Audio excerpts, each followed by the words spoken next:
if you're a breastfeeding mom and you felt some lumps in your breast, especially after or before you fed your baby, you most likely have a blocked duct. Sometimes the lumps can be quite painful to the touch. Sometimes that area can even be a bit red.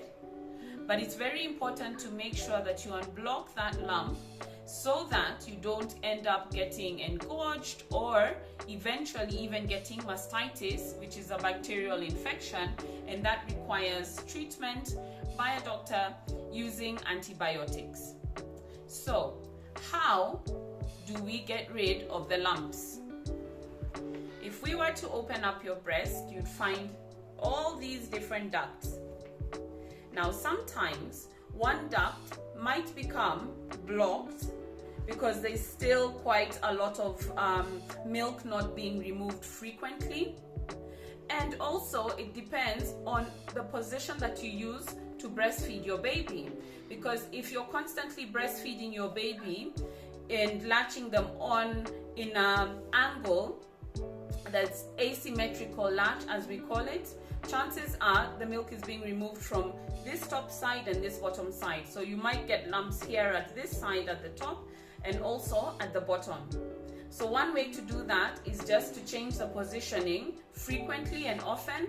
So yes, you might want to use the cradle hold, and in the next feeding session you might want to use the underarm, which now gives your baby access to milk from the top and from the bottom. So if the lump is persistent, it's very important to drain the milk from that particular duct. And how do you do that? How do you isolate that?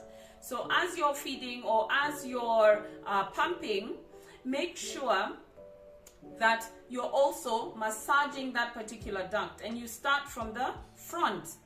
So in the same way that if you were stuck in a traffic jam, you want to be able to first get the cars at the front to flow, especially if you're at the back. There's no way you can come from the back to the front. So it's the same way with your milk.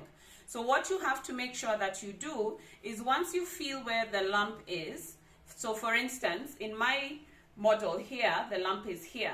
So what I want to make sure that I do is that I'm squeezing from the front and then going backwards. So this lump is already here at the front, which will be easy to remove it. But if my lump is, for instance, here, this is another lump that I can feel here, again, I will want to massage that duct from the front, moving backwards, so that you're removing the milk that's at the front, yeah, and then making sure that as you're moving backwards, you're able to get that lump and also now push it out.